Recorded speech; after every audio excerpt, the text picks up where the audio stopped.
అండి. అందరికీ నమస్కారం. Welcome to my channel. ఈ వీడియోలో ఏపీ ప్రభుత్వ పెన్షనర్లకు సీవీపీ రికవరీ గురించి తదుపరి కార్యాచరణ ప్రారంభం పూర్తి సమాచారాన్ని వీడియోలో తెలుసుకుందాము. వీడియో అయితే ఎక్కడే గాని స్కిప్ చేయకుండా ఎండ్ వరకు చూసేయండి. అప్పుడే ఇన్ఫర్మేషన్ పూర్తిగా అర్థమవుతుంది.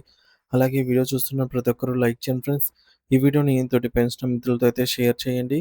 కొత్తగా మన ఛానల్ చూస్తున్న వారైతే సబ్స్క్రైబ్ చేసుకోండి. సబ్స్క్రైబ్ చేసుకోవడం వల్ల నేను చేసే ప్రతి ఒక్క వీడియో మీ వరకు రీచ్ అవుతుంది. ఇక ఆలస్యం చేయకుండా వివరాల్లోకైతే వెళ్ళిపోదాము. ఫ్రెండ్స్ ఇక విషయానికొచ్చినట్లయితే, ఆంధ్రప్రదేశ్ రాష్ట్ర ప్రభుత్వ ఉద్యోగులు పదవీ విరమణ చేసే సమయంలో వారి పెన్షన్‌లో కొంత భాగాన్ని ఏకమొత్తంగా పొందే వెసులుబాటు ఉంది. దీనినే కమ్యూటెడ్ వాల్యూ ఆఫ్ పెన్షన్ సీవీపీ లేదా సాధారణంగా కమ్యూటేషన్ అమౌంట్ అని పిలుస్తారు. ఇలా తీసుకున్న మొత్తాన్ని ప్రభుత్వం నెలవారీ వాయిదాల రూపంలో పెన్షనర్ల నుంచి నిర్ణీత కాలం పాటుగా రికవరీ అయితే చేస్తుంది. అయితే ఈ రికవరీ కాల పరిమితిపై ప్రస్తుతం పెన్షనర్లలో, వారి సంఘాల్లో తీవ్రమైన చర్చ మరియు కొంత అసంతృప్తి అయితే నెలకొని ఉంది. దీనికి పరిష్కారంగా అనుసరించాల్సిన వ్యూహాలనైతే ఇప్పుడు మనము పరిశీలిద్దాము. 15 ఏళ్ల కాల పరిమితి ఎందుకు?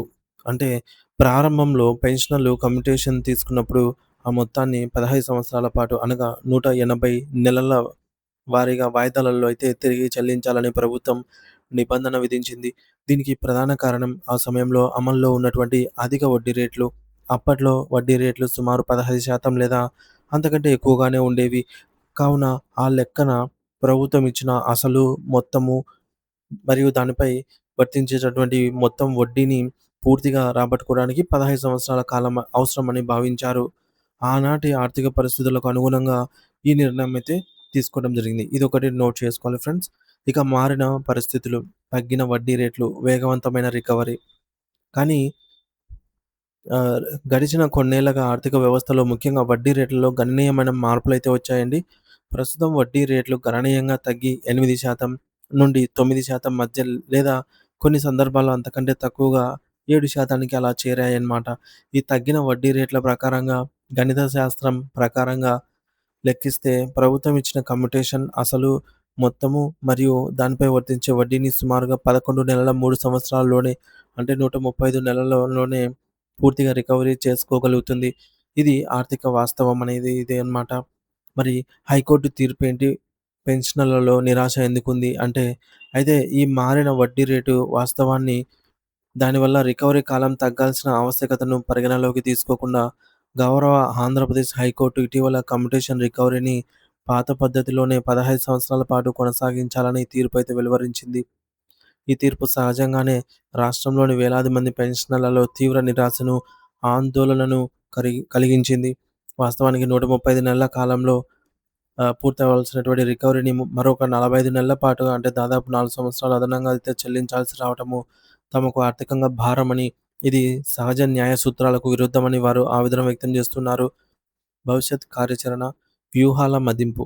ఈ నేపథ్యంలో పెన్షనర్లు మరియు వారి సంఘాలు అనుసరించాల్సిన వ్యూహాలపై ప్రస్తుత అవసరం ఏంటంటే స్ట్రాటజీ 1 సుప్రీంకోర్టుకు అప్పీలు. అంటే ఆచరణీయం కాని మార్గం. అంటే ఇది వర్కౌట్ అవ్వకపోవచ్చు. హైకోర్టు తీర్పును సవాలు చేస్తూ సుప్రీంకోర్టును ఆశ్రయించాలనే ఆలోచన సహజంగానే వస్తుంది.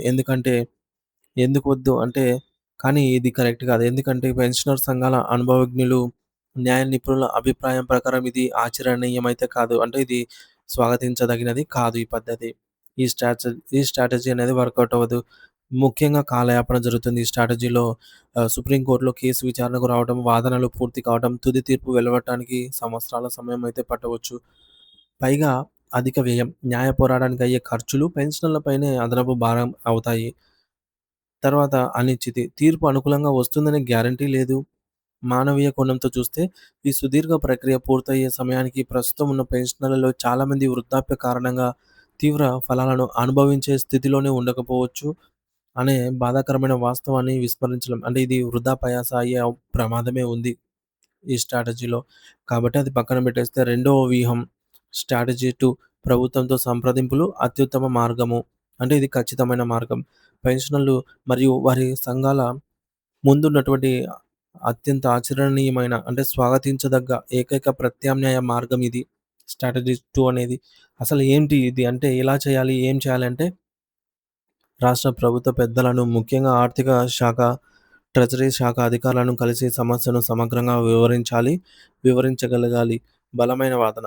తగ్గిన వడ్డీ రేట్ల కారణంగా రికవరీని వాస్తవానికి 11 సంవత్సరాల 3 నెలల్లోనే అంటే 135 వాయిదాల్లోనే పూర్తవుతుందని గణాంకాలతో సహా వారికి నిరూపించడము.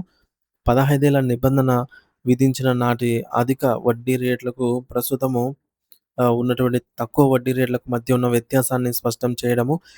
ఇప్పటికే 135 వాయిదాలు చెల్లించిన వారి రికవరీని తక్షణమే నిలిపివేయాలని, మిగిలిన వారికి 135 వాయిదాలకే పరిమితం చేయాలనైతే కోరాలి. అంటే మనము ప్రభుత్వంతో సంప్రదింపులైతే పెన్షనర్ సంఘాలు చేసి ఈ విధంగా ఒప్పించగలగాలి. ఇది పెన్షనర్లపై అదనపు భారం మోపడమే కాకుండా నైతికంగా కూడా సరైనది కాదని వాదించడము, పెన్షనర్ల సంక్షేమం ప్రభుత్వ బాధ్యత అని గుర్తు చేయడము. మన ముందున్నటువంటి తక్షణ కర్తవ్యాలు. ఎందుకు ఇది ఉత్తమం అంటే, ప్రభుత్వంతో నేరుగా చర్చించడం వల్ల సానుకూల స్పందన వచ్చే అవకాశం ఉంటుంది. ఇది న్యాయస్థానాల ప్రక్రియ కంటే వేగవంతమైన ఫలితాలను ఇవ్వవచ్చు.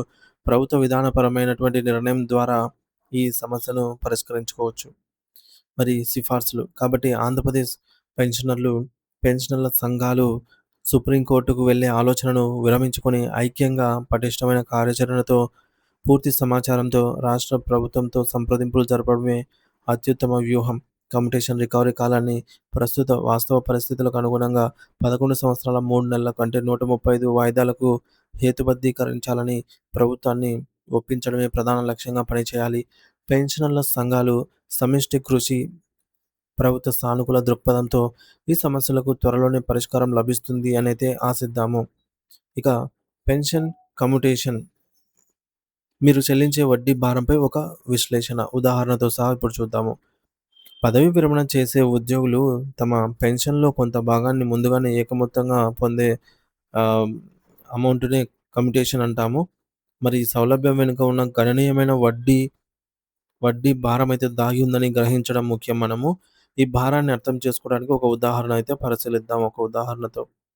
ఉదాహరణ కోసం తీసుకున్న అంచనాలేంటంటే, పదవీ విరమణ వయస్సు 62 ఏళ్ళు అనుకుందాం ఒక వ్యక్తికి. తరువాత తరువాత పుట్టినరోజు నాటికి 63 సంవత్సరాలు. అంటే కమ్యుటేషన్ ఫ్యాక్టర్ దీని ఆధారంగా లెక్కిస్తారు 63 సంవత్సరాలను. కమ్యూట్ చేయబడినటువంటి నెలవారీ పెన్షన్ భాగం రూ. 100. అంటే ప్రతి నెల పెన్షన్‌లో రూ. 100 తగ్గించుకోవడానికి బదులుగా ఏకమొత్తంగా తీసుకుంటారు. దీన్నే కమ్యుటేషన్ అంటాం. ప్రస్తుత నిబంధనల ప్రకారంగా రికవరీ అనేది 15 సంవత్సరాలు 180 నెలలు చేస్తుంది. సో, ఈ లెక్కన మనము ఆహ్, ఎలా ఎంత అవుతుంది? వడ్డీ ఎంత అవుతుందని చూద్దాము. ఇక లెక్కల విశ్లేషణ.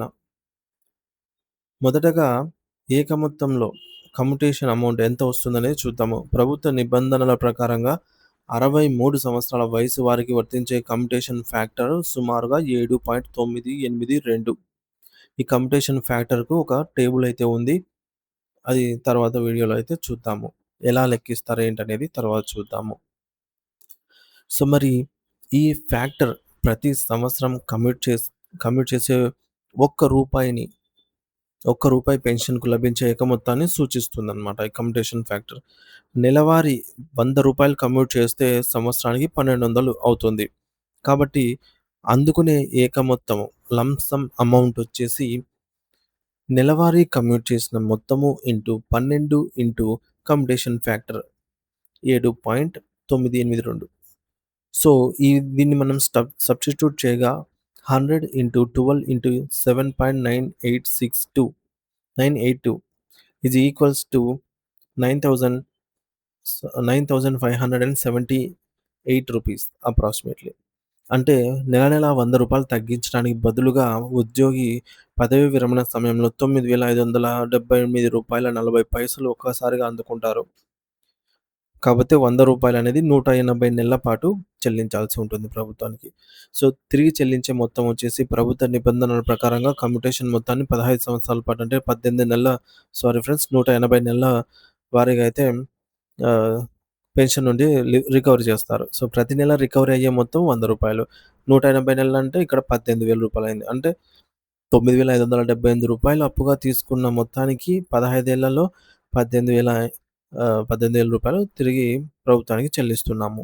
అదనంగా వడ్డీ రూపంలో చెల్లించిన మొత్తం ఎంత అవుతుందంటే, ఇది తిరిగి చెల్లించాల్సిన మొత్తానికి అనుకున్న ఏక మొత్తానికి ఉన్న మధ్య వ్యత్యాసం అంటే, మనం తీసుకున్న దానికి, కట్టిన దానికి మధ్య వ్యత్యాసం రూ. 8,421.60.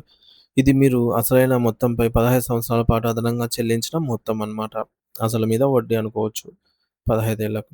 మరి దీనిని ప్రభావితమైనటువంటి ఎఫెక్టివ్‌లీ ఇంట్రెస్ట్ రేట్‌గా పరిగణించవచ్చు దీన్ని. Rate of interest. ఇక అదనపు చెల్లింపు శాతం అమలుపై, అసలుపై.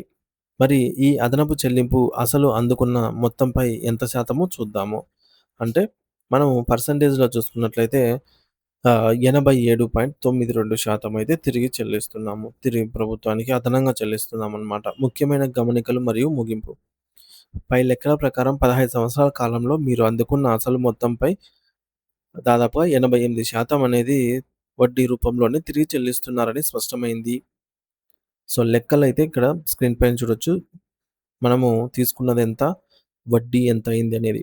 ఇది వార్షిక వడ్డీ రేటు కాదు. కానీ 15 ఏళ్ల మొత్తం కాలానికి అసలుపై చెల్లించిన మొత్తం అదనపు భారము. ఇక మునుపటి చర్చలో పేర్కొన్నట్టుగా ప్రస్తుత వడ్డీ రేటు ప్రకారంగా ఈ యొక్క రికవరీ వాస్తవానికి 11 సంవత్సరాలు 3 నెలల్లోనే పూర్తవ్వాలి. కానీ 12 ఏళ్ల పాటు రికవరీ చేయడం వల్ల పెన్షనర్లు ఇంత అధిక మొత్తాన్ని అదనంగా చెల్లించాల్సొస్తోంది. కాబట్టి పదవీ విరమణ సమయం చేయబోయే ఉద్యోగులు కమ్యుటేషన్ ఎంచుకునే ముందు ఈ గణనీయమైన వడ్డీ భారాన్ని తప్పనిసరిగా గమనించాలి. తక్షణ అవసరాల కోసం ఏక మొత్తం తీసుకోవడం వల్ల కలిగే ప్రయోజనాన్ని దీర్ఘకాలంలో చెల్లించాల్సినటువంటి అదనపు వడ్డీ భారంతో బేరీజు వేసుకోవడం చాలా ముఖ్యం. ప్రభుత్వం రికవరీ కాలాన్ని 15 ఏళ్ల నుంచి తగ్గిస్తే ఈ వడ్డీ భారంగా ఆహ్, బ గణనీయంగా తగ్గుతుందనమాట. మరి గమనిక ఫ్రెండ్స్, కమ్యుటేషన్ ఫ్యాక్టర్‌లు ఎప్పటికప్పుడు ప్రభుత్వ ఉత్తర్వుల ప్రకారంగా మారవచ్చు. సో, ఇప్పుడు మనం తీసుకున్న కమ్యుటేషన్ ఫ్యాక్టర్ 7 పాయింట్ సంథింగ్ అనేది ప్రస్తుతానికి అమలవుతున్నటువంటి కమ్యుటేషన్ ఫ్యాక్టర్. ఇది మేబీ ఫ్యూచర్‌లో మారవచ్చు. సో, మరి మనం కడుతున్న వడ్డీ 88% కదా! 15 ఏళ్ళకి గాను అంటే కాలం వచ్చేసి 15 సంవత్సరాలు. కట్టే వడ్డీ వచ్చేసి 88% అంటే మనము ప్రతి నెల అంటే ఆహ్, ప్రతి నెల మనమొచ్చేసి ఈ రూ. 100 కడుతూ ఉన్నామనమాట. సో, అసలు మొత్తము ఇదనుకుంటే ఒక 100 కడితే ఆ 100 మీద వడ్డీ తగ్గిపోతుంది. సో, అంటే ఇక్కడ మనకు నెక్స్ట్ మంత్ ఇంకొంత వడ్డీ తగ్గుతుంది. ఇంకొక 100 మీద. అంటే ఇక్కడ 200 తగ్గిపోతుంది. ఇక్కడ 300కి వడ్డీ తగ్గిపోతుంది. అసలు చెల్లిస్తున్నాం కాబట్టి ఇట్లా ఫ్లోటింగ్ ఇంట్రెస్ట్ రేట్ ప్రకారంగా మనకు వడ్డీ తగ్గిపోయి లాస్ట్‌కొచ్చేసరికి ఈ వడ్డీ అనేది లేకుండా అంటే ఒక్క 100కి మాత్రమే లాస్ట్ వరకు వడ్డీ ఉంటుంది. ఫస్ట్‌లో వడ్డీ అనేది ఆహ్, పూర్తిగా అమౌంట్ పైన ఉన్నా సరే లాస్ట్ మంత్‌లో మాత్రము ఈ విధంగా ఒక్క నెలకు మాత్రమే ఈ వడ్డీ అనేది రావాలి. ఫ్లోటింగ్ అనమాట ఇక్కడ. అంటే వడ్డీ రేట్ అనేది కొంచెం ఎవ్రీ మంత్ తగ్గుతూ రావటం వల్ల ఆహ్, ప్రభుత్వానికి బెనిఫిట్ అయితే ఉంటుంది. కానీ 88% అయితే వడ్డీ అనేది చాలా అత్యధికమనే చెప్పవచ్చు. మనం కట్టే ఎవ్రీ మంత్ అంటే ప్రభుత్వం రికవరీ చేసుకునే ఎవ్రీ మంత్ రూ. 100లో ఇనిషియల్‌గా వడ్డీ పర్సెంటేజ్ అనేది ఎక్కువగా ఉన్నా సరే, అసలనేది తక్కువగా ఉన్నా సరే, కాలం గడిచే కొద్దీ రివర్స్ అవుతుంది. వడ్డీ తగ్గుతూ వస్తుంది. మనం కట్టే అమౌంట్‌లో అసలుకే ఎక్కువ పోతుంది. కాబట్టి ఈ విధంగా ఈ లెక్కన చూస్తే ఇంత వడ్డీ అనేది కరెక్ట్ కాదనైతే తేలింది. కాబట్టి కమ్యుటేషన్ అనేది అత్యవసరము. తప్పనిసరి ఆప్షన్ లేదు. మరో మార్గం లేదు. లేదంటే ఖచ్చితంగా మేము ఇల్లు కట్టుకోవాలి, లేదా పిల్లల పెళ్ళిళ్ళు చేయాలి, లేదంటే మరొక అవసరం ఉంది. అత్యవసరం అనారోగ్య సమస్యలు ఏవైనా కావచ్చు. వాటి కోసమైతే కమ్యూట్ చేసుకోండి.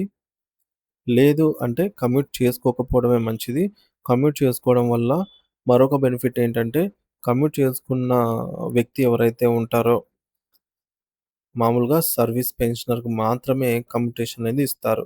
ఫ్యామిలీ పెన్షనర్స్‌కి కమ్యుటేషన్ అనేది వర్తించదు. కాబట్టి కమ్యుటేషన్ తీసుకోవడం వల్ల మరొక బెనిఫిట్ ఏంటంటే కమ్యూట్ చేసుకున్న తర్వాత 1 మంత్ నుంచే కమ్యుటేషన్ అమౌంట్ వచ్చిన తర్వాత ఆ వ్యక్తి ఎప్పుడు మరణించినా సరే అంటే ఎక్స్‌పైర్ అయినా సరే ఆ వ్యక్తి ఇక 90% కట్టాలి. 10% కట్టారు. 90% రిమైనింగ్ ఉందనుకోండి. దీన్ని ఎట్టి పరిస్థితుల్లోనూ ఫ్యామిలీ పెన్షనర్ దగ్గర గాని, మరి ఏ దగ్గర గూడా రికవరీ అనేది చెయ్యరు. జీరో అయిపోతుందనమాట. సో, అదొక బెనిఫిట్ ఉంటుంది. దానివల్లనే కమ్యుటేషన్ వడ్డీ రేట్లు మేము ఇంతగా పెట్టాము అని ప్రభుత్వం వాదన అన్నమాట.